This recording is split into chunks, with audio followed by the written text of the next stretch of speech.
1월 5일 강아랑이 전해주는 정치권의 뜨거운 말말말 강아랑의 정치랑입니다. 오늘 첫 번째 주제 1일 1의혹입니다.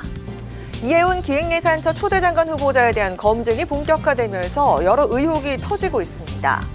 국회의원 시절 20대 인턴 직원에게 했던 폭언 녹취가 공개되면서 갑질 논란에 휘말렸죠. 경찰에 고발당한 이 후보자는 보좌진 상호감시 등의 의혹으로 추가 고발된 상황입니다. 여기에 더해 부동산 투기 의혹도 터진 겁니다. 본인이 KDI 재직 중에 인천공항 부근에 이제 16km 떨어진 점에 땅을 샀다가 3배 올랐을 때 팔았다는 거거든요. 그때 당시 상가를 5채 샀다 이런 것도 있었지 않습니까? 해결을 생각하지 않고 본인이 거기에 가담한다는 것은 공직자로서의 기본 자세가 안 돼 있다 이렇게 볼 수 있겠습니다. 이해운 장관 후보자의 과거의 책임은 국민의힘한테 있습니다. 5번이나 공천을 하고 이재명 대통령이 임명한 이 며칠 사이에 그렇게 비리 정치인이었냐. 당신들은 모르고 했느냐. 통렬하게 반성하고 사과하고 하면은 얼마든지 예산처 장관으로서 능력을 발휘할 만한 실력과 능력이 있다. 민주당 내에서도 이 후보자의 사퇴 촉구 목소리가 나왔지만 지도부는 일단 의원들의 개별 입장 표명에 함구력을 내린 상태입니다. 반대로 국민의힘에선 이재명 대통령의 인사검증 실패 사과를 요구하며 이틀 청문회를 추진해야 한다고 목소리를 높였습니다. 본인의 해명을 충분하게 들어보지는 못한 상황 아닙니까? 네네. 또 청문회 때 소명하겠다는 사안들도 있는 것으로 알고 있고 대통령이 그런 인사권을 행사한 데 대해서 최소한 존중하는 태도를 가질 수밖에 없기 때문에 청문회 과정에서 소명을 들어봐야 되겠다고 보고 있습니다. 이 후보자는 논란이 더 커지기 전에 스스로 사퇴하는 것이 최소한의 책임입니다.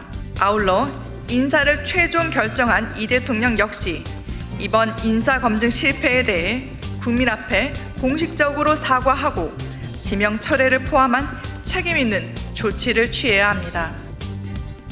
청와대는 이해운 후보자에 대한 인사가 통합의 의미를 담고 있음을 다시 한번 밝히면서 이 후보자를 둘러싼 여러 의혹들에 대해선 당사자가 국민에게 소명해야 할 사안이라고 못 박았습니다.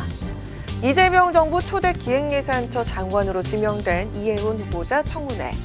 전문성이나 능력보다 도덕성 검증에 초점이 맞춰질 것으로 보이는데요.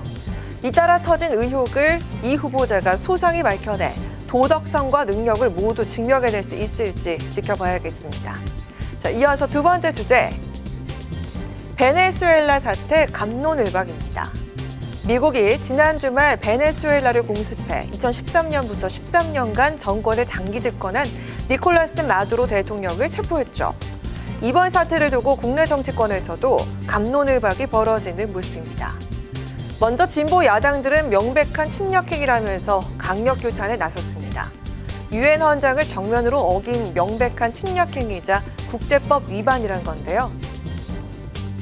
마약 테러를 내세워가지고 침략이 정당화되지 않는데도 불구하고 과거에 미국 같았으면 독재의 자유를 주기 위해서 민주주의를 회복하기 위해서라고 얘기했을 것 같은데요. 지금 베네수엘라가 테러에 연관됐다는 증거도 전혀 없고요.